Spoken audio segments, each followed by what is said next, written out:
Welcome into the Sports Buffoons Podcast.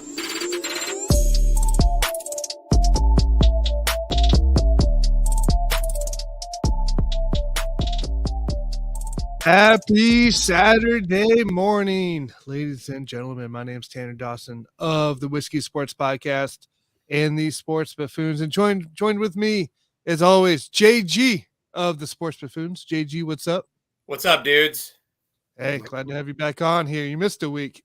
Pretty entertaining show last week. You missed it out with Botkins there. Well, Botkins was on there, huh? Yeah, I don't know if you caught it. He did make you a shout out that he wasn't going to give the hardest takes as the, Steph Curry being the best player from Akron. So just so you know, he missed that in there. So. Well, we're going to stay away from that at least for another 4 to 6 weeks until we get into the playoffs. I love it. And then join with me once again, guys, is Scott Cobe, SJ Cobe1 on Twitter. What's up, Scott? Let's talk sports. Not much. How you guys doing? It's always interesting with Botkins, huh? Oh, man. Never ceases with that guy. So, Scott, happy to have you on the show here with us again. So, all right, guys, we got quite the show today. We're going to be talking about some NBA, and we're going to finish up with some Final Four and potential finals discussion for the NCAA portion as well, because it is Final Four weekend. One of my favorite weekends, even though my Jayhawks are sitting at home watching it. I mean, what can I say? I had a great track record this bracket season. All four of these teams I had losing in the first round. So I'm looking pretty hot right now. So make sure you guys stay tuned and listen to me later.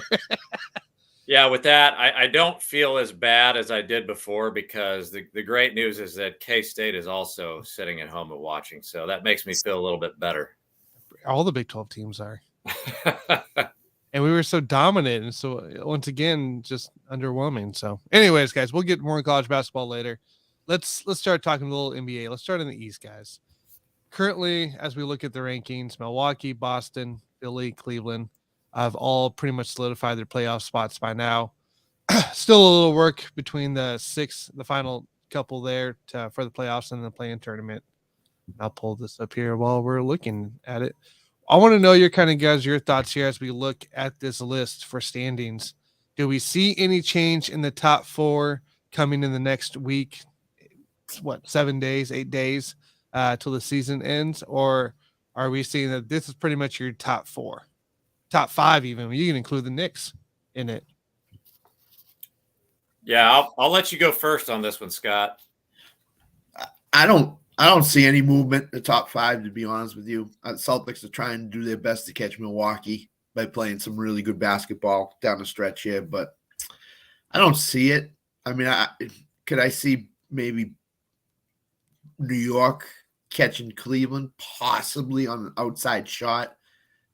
Big win for the Knicks last night against the Cavaliers, so I don't see it. I think it's going to stay the same, to be honest with you. Yeah, I'm with you on that. I think it'll be an interesting matchup if you do see the Cavs versus the Knicks in that opening round. The Cavaliers should definitely win that series. I just think they have a better roster than the Knicks. Yep. But it could be one of those first round, 7-game series that is really close. But I'm with you. I don't see a whole lot of movement. I think we're set in stone in the top five. And then when you look at the play-in matchups, I do see the Hawks and the Raptors. I think those are the two best teams in that play-in tournament. And so I think that ultimately you'll see the Hawks get that number 7 seed and the Raptors get the number 8 seed. Because I just think you look at their strength of schedule, the Raptors and Hawks have had a lot more difficult schedule overall. And I just don't think the Miami Heat are going to make it into that 7 or 8 spot. Yeah, I don't either. I see Brooklyn pulling away with that final, for sure in playoff spot. But I kind of agree with you. I think Atlanta, Toronto should win the playing games, but I wouldn't be surprised if Miami and a Toronto or something like that comes out for the final 2 seeds. So because Atlanta, I mean, all these teams in the play-in bracket have all been just inconsistent all year long. You know, it's teams that shouldn't be inconsistent, honestly. You know, yeah, then you got Chicago there at the bottom. You talk about a team that's been, you know, underwhelming. That's a team that's been underwhelming. Do you think Chicago has any shot to win this play-in tournament? I don't Or see even it. get one of the 2 seats? I don't see it. They've been so inconsistent. I mean, look at the record: 3 games under 500. I mean, it's just they'll play 2 or 3 really good games, and then they'll throw 1 or 2 stinkers in there.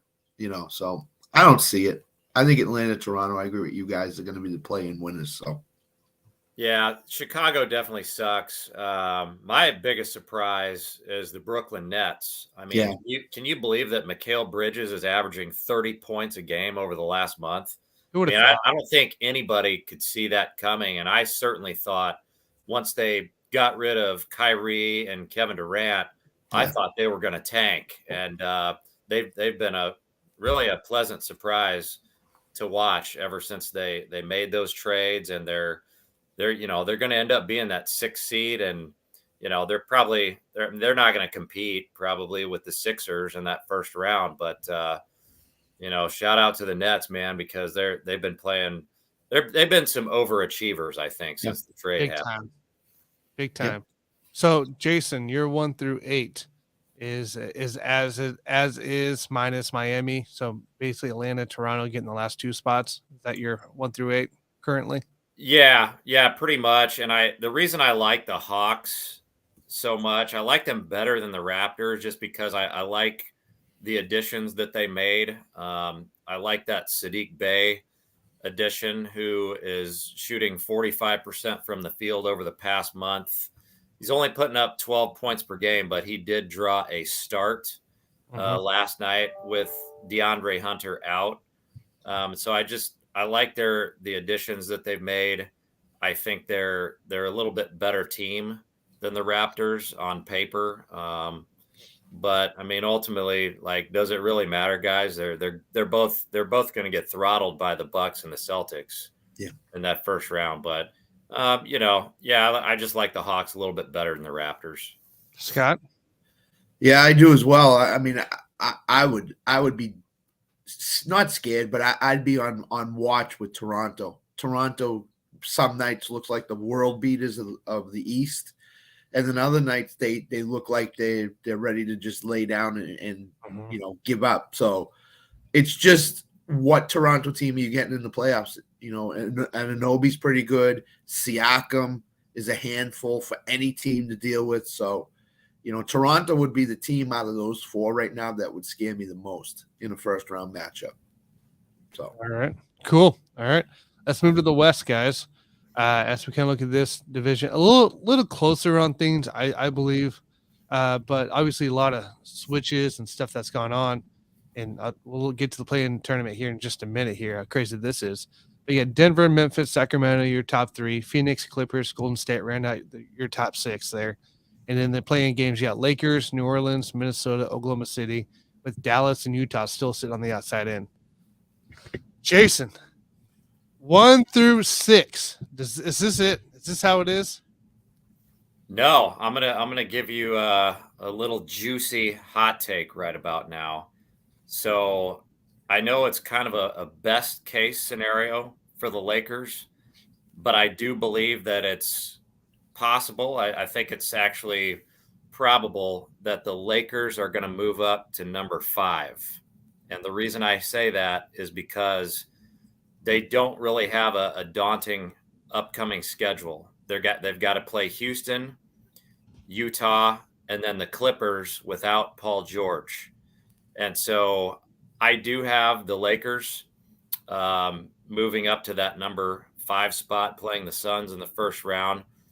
And the other reason I say that is because the 2 teams that are ahead of them right now, obviously you've got the Pelicans and the Wolves, which I'm not too worried about the Lakers being able to win that play-in tournament.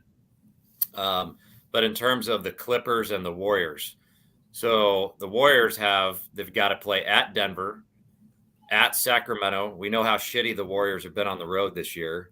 They have to play Oklahoma City. And then the Clippers have to play the Pelicans, Lakers, Portland, and Phoenix. So Warriors and Clippers do not have an easy upcoming schedule.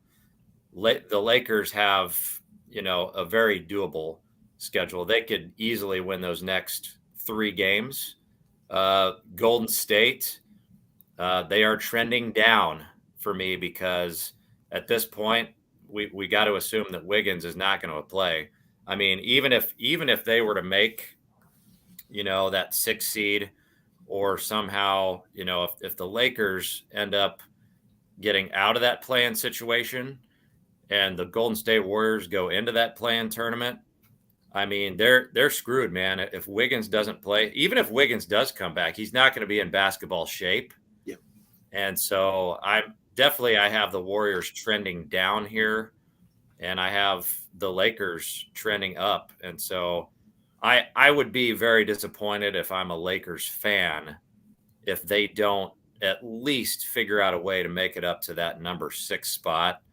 You got LeBron James back. Anthony Davis is playing at an elite level right now. Yep.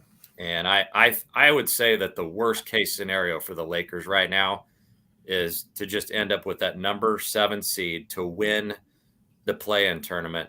But those teams are so close right now. I do think you're going to see a lot of movement. And again, with the Clippers, it's all about the fact that Paul George is going to be out for the foreseeable future. He'll be back for the playoffs or the play-in, wherever they end up. But I don't think Kawhi is going to be able to carry the load to be able to hold on to that number 5 spot. Yeah, we're going to definitely come back to that Lakers Golden State situation. Scott, what do you got here for this your top 8 and through the playing game tournament as well? Yeah, I agree with JG. I think Golden State is on the way down based on a 9-29 record on the road, 6-9 in the division. They're not playing really good basketball right now. I think they're going to get into that play-in tournament. My hot take is if the Lakers get out of that play-in tournament, they win the West. I think they're playing that good of basketball right now. And I think if Anthony Davis has his head on straight, they're going to be a tough to beat 4 games in the series. So I love the way the Lakers are playing now. LeBron had an off night last night. Anthony Davis carried him. Nights when LeBron has an on night, if Anthony Davis can score in the 20s and grab like 12 rebounds a game, the Lakers are going to win almost every game that they play if those 2 guys are scoring in the 20s to 30. So I love the Lakers. I think Golden State is headed down, and I think they could even be passed by 3 of the 4 play-in teams right now, Minnesota, New Orleans, and the Lakers. So, I just don't like the way they're playing. Again, the Clippers, Paul George is out. How healthy is he going to be in the playoffs? Nobody knows. So I could see the Lakers getting up to play Phoenix in that first round. So any concern about this ankle tweak from last night with Anthony Davis for the Lakers? No, I don't think so. I think I'm not worried about that at all. The one thing I will say about the Lakers is that I said that the best case scenario is to get into that 5 spot. Well, that's also the worst case scenario because they will get throttled by the Suns if that's their first round matchup. And so I actually think that they probably don't want to get the number 5 seed, but I think that if everything plays out the way that I think it'll play out, yeah, I think they will end up with a 5 seed and just absolutely get throttled by Phoenix. Okay, fair enough. So let's take a look here. This is Golden State's rest of their schedule for the NBA season here. Actually, sorry, I didn't include today's game or whatever. I think they're off today. So I think it's Denver, OKC, Sacramento, Portland. Just 4 games that they got to win to be able to just stick at their spot here. Denver, be a tough one to win there. Oklahoma City is fighting for a spot. Sacramento trying to fight for a seed spot still. And then Portland, who's sitting, I think, Lillard for the rest of the year. So, yeah. Yep. I mean, we feel good about these 4 games for Golden State. I feel good on one of them, Portland. The other 3, I have serious questions about whether they can win them. Yeah, So, I think that at Sacramento is the one that you have to get because I think that they will beat Oklahoma City at home. I think they'll beat Portland, but I think they're going to get destroyed by the Nuggets. So I think that Sacramento game is the one that you have to get if you want to hold on to that number 6 spot. Because, like I said, I mean, Lakers are probably going to win all 3 of their next games. Well, here's the thing: is we look at the Lakers schedule. They got 5 games to play. So they got Houston, Utah twice on the 4th and their final game. The Clippers, but the back-to-back as well in this mix for this final week, and then Phoenix on Friday night. Look, I think this is still a very winnable schedule. Houston's very winnable. Utah, you should be able to beat twice. The Clippers, you should be able to beat. And Phoenix, who almost lost to a starter-less Denver Nuggets team last night. I think Phoenix is very beatable still. I think the Lakers can push it to them if they're all healthy there on that Friday night game. So I guess what's your guys' thoughts here on this Lakers schedule? Do you think they could do enough here with these 5 games to surpass Golden State? conspiracy theory. If the Lakers are within a game of the 5 seed and Phoenix has wrapped up the 4 seed, does Phoenix sit guys to allow the Lakers to win that game to play them in the first round? Do they feel comfortable enough playing the Lakers in the first round? Just a thought. I don't know if they'll do it, but that's a thought. If the Lakers should beat Houston, they should win one of those 2 Utah Clipper games, if not both of them. So they'll have 2 out of the 3 wins that I'm saying. So it comes down to the Phoenix game, basically. And what does Phoenix want to do? That's interesting. What do you guys? That's very interesting. I mean, if I'm Phoenix, I really don't want to play the Lakers in the first round. But it's kind of the same thing with the Lakers. I mean, they don't want to play each other. Both sides don't want to play each other in that first round. I think Phoenix would much rather take their chances against like the Golden State Warriors even. Agreed. Agreed. But yeah, that'll be interesting. I think ultimately though with this schedule, I think it's 4-1. Mm-hmm. I think if everybody's available and playing, Phoenix will beat the Lakers in that game. But the Lakers, most importantly, will go 4-1 over that stretch. All right. Time for JG's big breakdown here, and we'll get Scott's as well. Who's your top 8 seeds official for the West? All right. Well, I will give you Denver, Memphis, Sacramento, and Phoenix. I think those 4 spots are set in stone. And then I will go ahead and give you the Lakers. That was my prediction at number 5. And then at number 6, we'll go ahead and keep the Warriors there at number 6. They might get lucky. And then for 7 and 8, I am going to give you the Pelicans and the Thunder because I'm totally out on Minnesota. And as you guys know, if you didn't listen to our last couple shows, I am totally out on Mavericks as well. Yeah. What about the Clippers? Clippers, yeah, I did skip them, didn't I? Yeah. Let's leave the Clippers. Now, you know what? I'll put the Clippers at number 6, and I'll put the Warriors at 7. Okay. So then the Warriors, do you have the Warriors coming out then of the play-in? Yeah, and then let's take the Thunder. Gosh, that's a tough one. Do I want Thunder or Pelicans? I'll go with the Pelicans for now. Kind of a flip a coin deal right there. What do you Scott, what do you got for your top 8? I got Denver, Memphis, Sacramento, Phoenix, the Lakers, the Clippers, Golden State. I say Minnesota grabs the next one, New Orleans. And as strange as this is going to say, I think Dallas beats Oklahoma City for that last play-in spot. No way. I think so. Hey, you know what? Somebody's got to cheer for them, man, because that is the shittiest defense, man. And when you got 2 guys that are your basically 2 best players, and both of them shit the bed on defense every night, like that's pathetic. It certainly is, and either Dallas, Oklahoma City need to be fodder for the first play-in game to be blown out of the water. So let's let Mark Cuban get his shot at it and get blown out. So I like it. All right, guys. Anything here final for the NBA takes as we go into the last week? No, the only thing I'm looking at in the East is, can the Celtics catch Milwaukee for that 1 seed? And I don't know if they can or not, but they got a shot here. So yeah, I agree. It's not over yet. Those two teams are pretty even, but I think the Bucks ultimately they've got a lot to prove this year, and I think they want to get that trophy back. Now that they've got a full roster, and but yeah, I mean, it should be interesting for sure. Yeah, because the Celtics made a big time statement the other night, winning by 40 at Milwaukee. So yeah, they definitely did. Yeah, that was a big win. Yeah, big win. That was awesome. All right, guys, we'll transition here to Final Four weekend here. I know we don't normally talk college basketball on the show, but it's Final Four weekend. What are you going to do? Do it. You got to do it.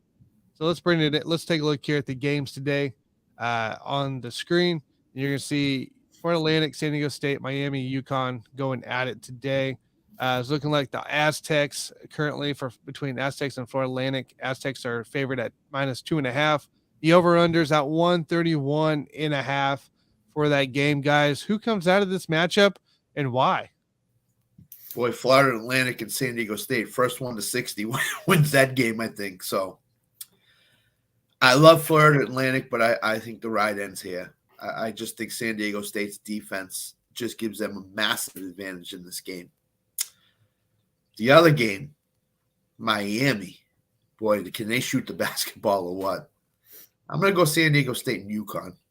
I think both Florida teams lose in this scenario.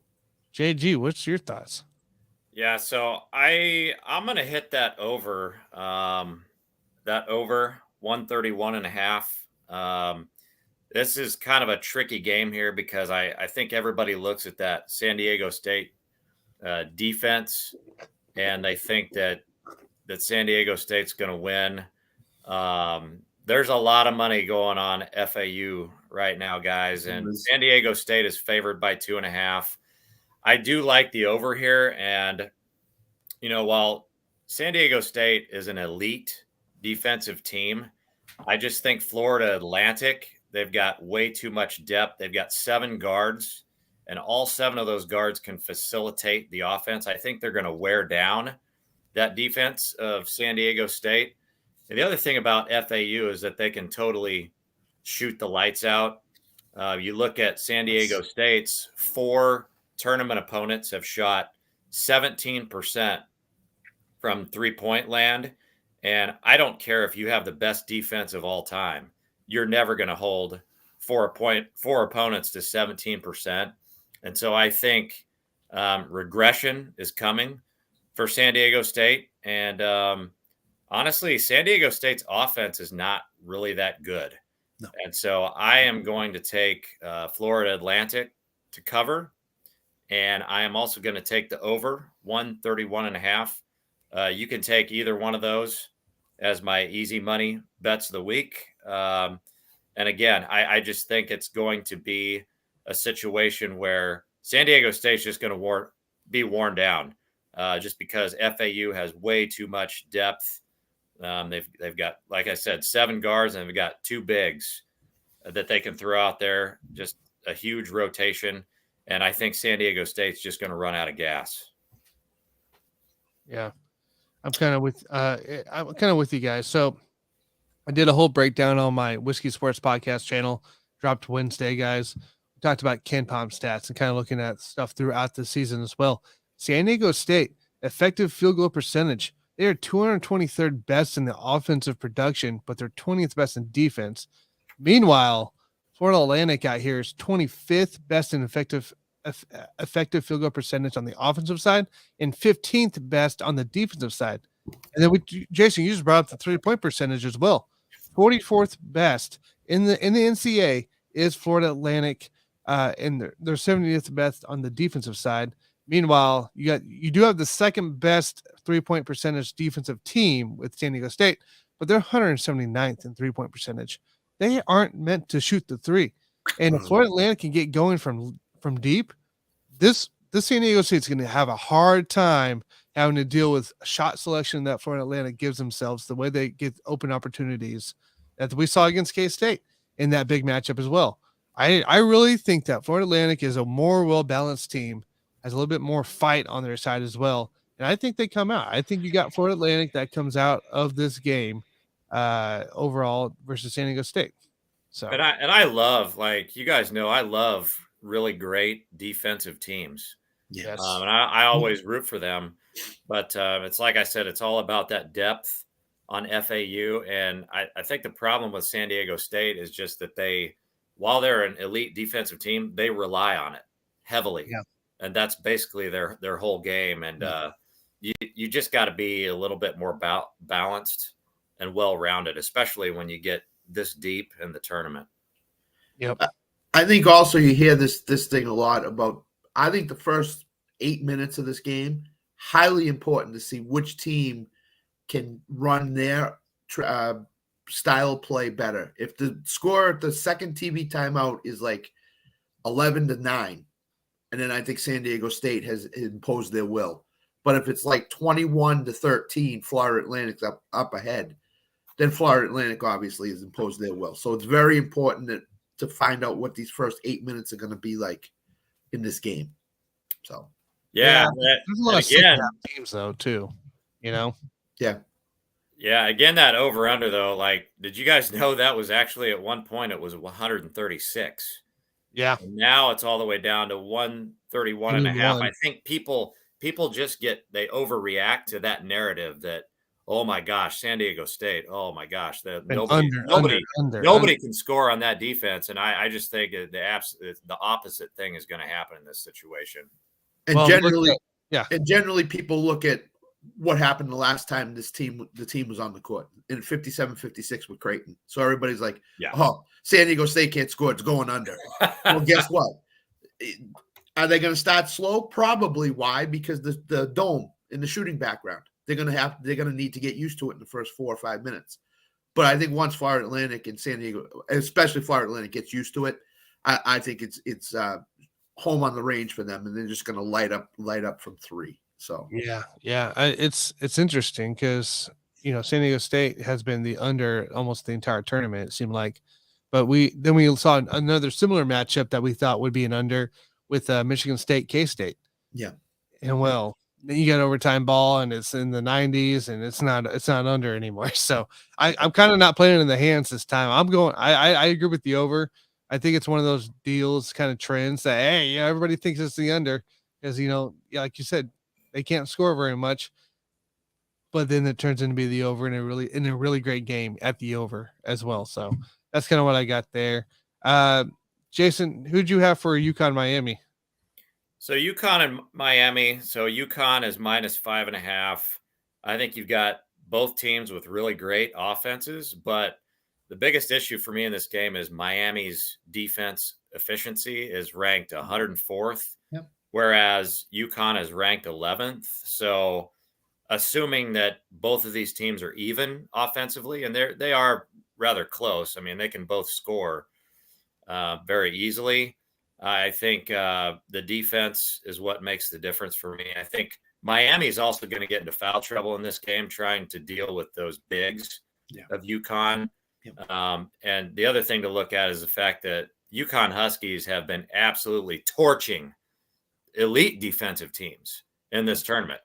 They've played a couple of really good defenses and they've absolutely torched them. So I think my play in this game is going to be for UConn to cover that 5.5.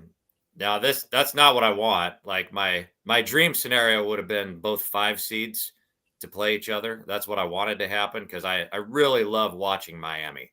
They are so fun to watch. They're super athletic.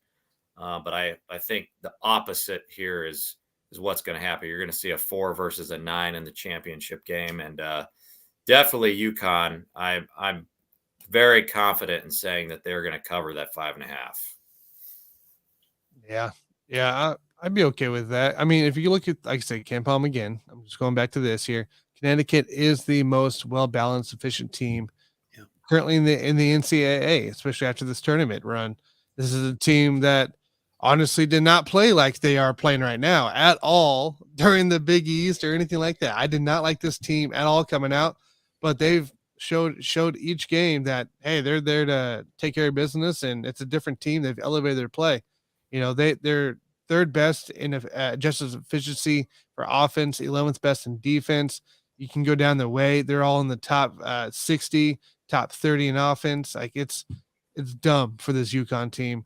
Miami has a really high offensive team, but they cannot play. They can't play defense to the level that UConn's playing right now. I think that's where it's going to get them. I think UConn. I think this will be more of a blowout game than we all want it to be. I think UConn takes care of business early over Miami and just kind of runs away with it, unfortunately, because I don't want UConn to win. So. No, I'd like to see the winner of San Diego State Florida win the whole thing. Same. That's it. I mean, who's your winner, JG? I will give FAU a fighting chance. I mean, I think that I'm just kind of like falling in love with their depth on that team. Mm-hmm. And I think that they have the depth to at least put up a fight with UConn. I wouldn't necessarily bet on that because as you guys know, we've never seen anything less than an 8 seed in the history of the game win the championship. So this would be a first time you would have a 9 seed or less winning a championship. I would love to see it. And again, I think they've got the depth to pull it off, although it's going to be like a David versus Goliath matchup. I would definitely give FAU a puncher's chance in that championship game. Okay. Yeah, I don't want to see San Diego State UConn in the final game because hell no. UConn's going to blow them out completely. Yeah, they would get throttled, dude. It's going to be a 35-point game by halftime, maybe. Oh, yeah. It would get ugly. It would get ugly. Yeah. I would like to see Miami FAU, 2 Florida teams. That'd be amazing. That'd be great because I think you got 2 underdog teams. They'd be first time in the NCAA Final Four. And, you know, you got a fresh new blood, fresh new winner, and you got Florida Atlantic coming from Conference USA winning it, or, you know, Miami from the ACC who nobody picked at all. So, right. And I think everyone's getting tired of UConn because they have the most championships of any team in the last 20 years, I believe it is. So I think nobody wants to see them win, but certainly they're going to make it to the big game on Monday. Yeah. So who's your main winner? Like, I know who we're rooting for. I mean, I think we're all rooting for FAU, San Diego State. But who is your winner that actually comes out? That if you had to put a bet down, who is it going to be? Oh, jeez. If I have to put a bet down, I'll go with UConn. Okay. But I will make my official pick. I'm going to go with Florida Atlantic to win the whole thing. They're plus 900 right now. So yeah, that's a great bet. I mean, Miami's plus 500. I need to go down to the casino and throw a couple of bucks on that. If I'm going with my head to the betting window, I'm probably going UConn, even though I hope Miami wins tonight. I just think UConn could play slow down, up tempo. They are really good defensively. They got Sonogo inside that's really good, and they got the kid shooting from the perimeter that has woken up in the second half of the game. So even though I didn't pick them, I would pick UConn to win it. UConn to win it. But I agree with JG. I might throw a few bucks at Florida Atlantic to win this because I think they have the look of a team that could possibly win it all. So gotcha. Big Kev out here. It's a Big Kev. He says, y'all hear about Manus getting benched on the UConn team? Did not, man. Did not hear about any of that yet. That definitely would hurt them. But, I mean, still a UConn team that's still very efficient.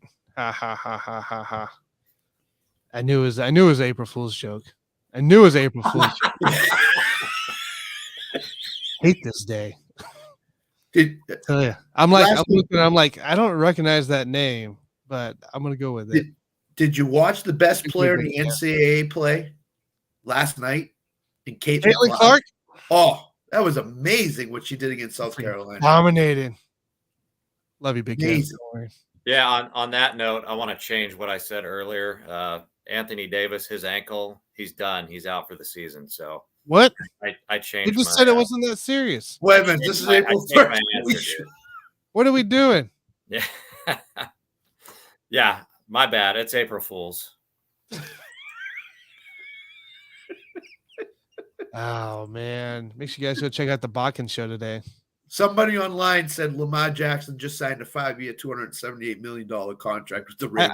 I think that was the official Twitter handle of Lisa Cole. Yes, I think so too. Out there reporting the big news today. Appreciate you, Lisa, as always, guys. Oh man. All right, let's wrap this up here. I got April Fool's jokes to avoid and try to double check my sources now. Thanks, Big Kev. I'm looking. I mean, I'm literally searching. I'm like, I don't see nothing, man. Don't see nothing. So, all right, guys. Any final words? No. Well, the last thing I'll say is the NBA is very smart because they only have 2 games tonight and 0 games on Monday night. Adam Silver, you're the best commissioner in sports right now, by far.